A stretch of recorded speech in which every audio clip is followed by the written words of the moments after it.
so I'm going to just do it manually.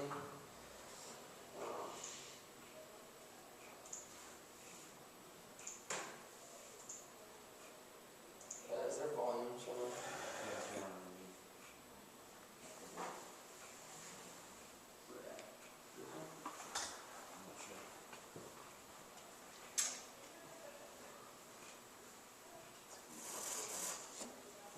Playing of a new sport. A sport of my own devising. On this field, two 10-person teams will engage in a battle. Yes, King? Only 18 people here. Two 9-person teams will engage in a battle of strength, speed, and strategy. One team will go out onto the field to play defense, while the other team will take turns hitting this ball with a stick. What are you going to call this game? What else? Sticky McShnickens.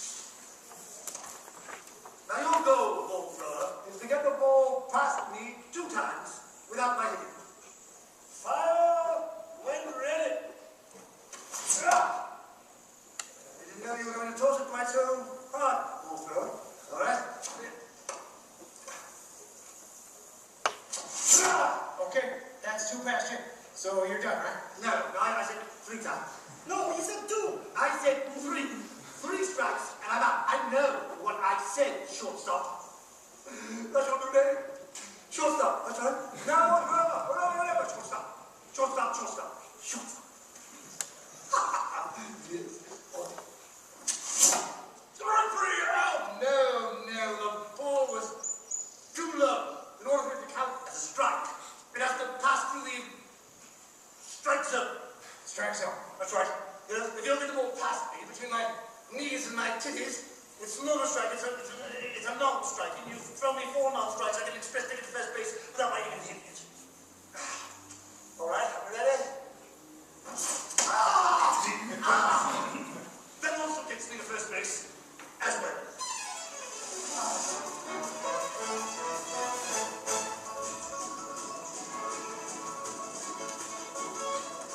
Where you going? Nobody hit. I stole the base. You weren't looking, so I stole it. You said you can only finish after you hit the ball. Not when you're stealing. That's bullshit. Okay, shortstop.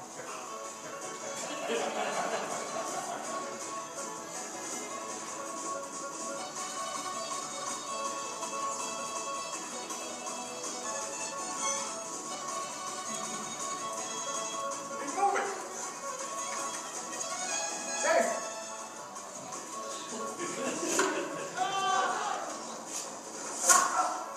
Go hang on those top. Yes, and tie goes to the runner. Why's that? Because those are the rules of Sticky McShnickens. That's why. Hey, you don't want to cut it. No, you can't run. You cannot run. Infield fly rule. In full effect. Pull him on. You're out.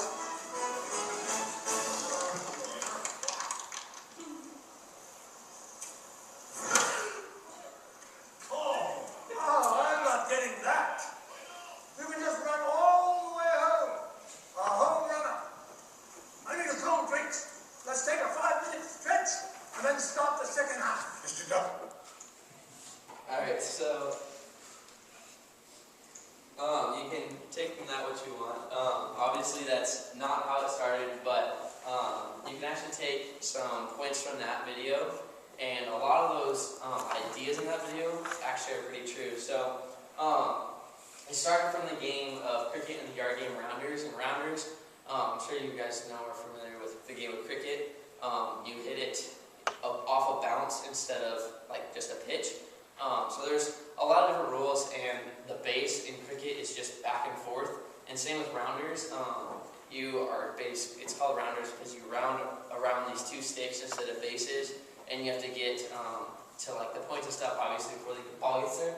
So with the mix of these 2 games, it kind of came together to, you can think about it as these 2 had a kid, and baseball was the kid.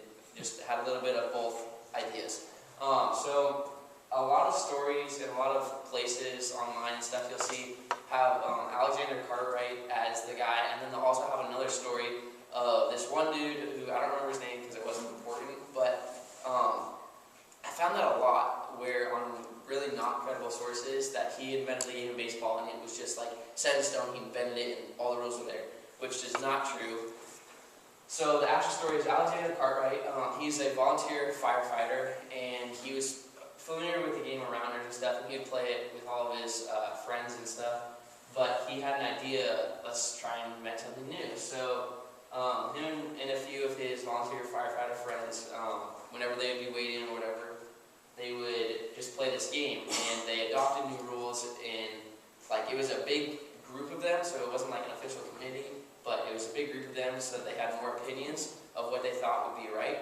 And so they made the rules of the beginning. So that didn't involve stealing, that didn't involve like all the tie goes around or stuff, but the general idea of there's 4 bases, there's a hitter, there's 9 players, that was pretty set in stone, the amount of players that are on the field. And I found all this on history.com, which was a pretty credible source, and I found that on different sources too, but I got this from there, and yeah, this was in 1846, I believe. So the first team that was ever came together was the New York Knickerbockers, and that was, the captain of the team was Alexander Cartwright, and so it was hard because they like had their first team, and they were like, okay, who do we play now? So then they did it because they wanted a cheap hobby, obviously, and it was just something to kill time, and then they had no idea what it would evolve to. So the first game, they finally found another team. The idea spread to New Jersey, and teams from New York all would go, and they travel around playing and trying to get the idea of this new game out to the public and as much as possible. And so the first game was June 19th, 1846 in New Jersey, and the New York Nine. So the Knickerbockers did get kind of smacked, but that was still kind of the birth that they have on record of the official first major league, whatever you want to call it, baseball game, which is pretty cool because it started there and it's evolved to now kind of all around the world. So, and yeah, I found all this on Daily Caller. So, yeah, just the link. So what it's changed into from then into today. So like I said, the rules have changed a lot, and they still implement new rules.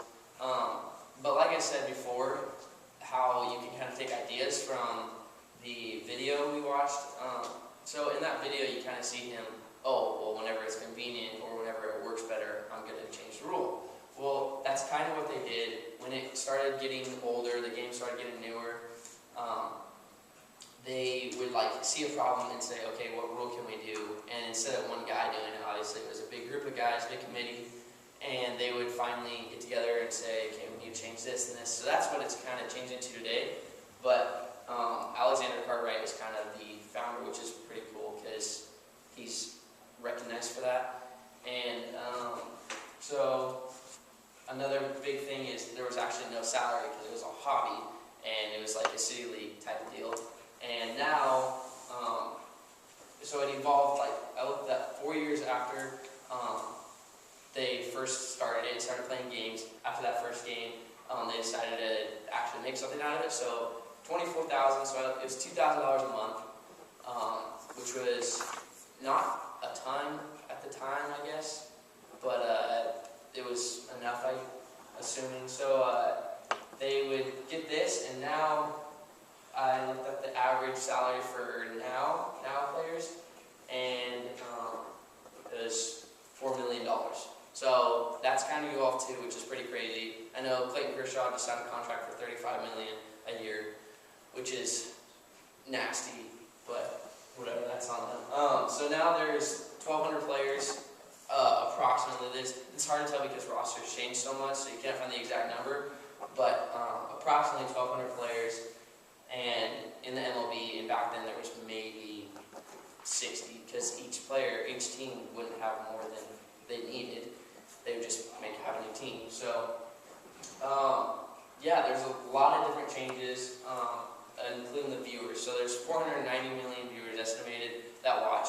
Throughout a whole baseball season, there's 490 million, and that's not including the World Series, just in regular season games, 490 million to watch baseball games. And back then, people didn't know about it. People would see it and be like, okay, I don't know what that is. And a lot of people would say, okay, I'm interested, I want to go watch. And a lot of people would say, I don't care. So we have that change too. So there's everywhere you can see the game has just changed completely, but it really is America's pastime. So I think that's pretty cool. And it was fun for me to learn about kind of where it all became from. So here's the 3 sources that were on the pages, but there's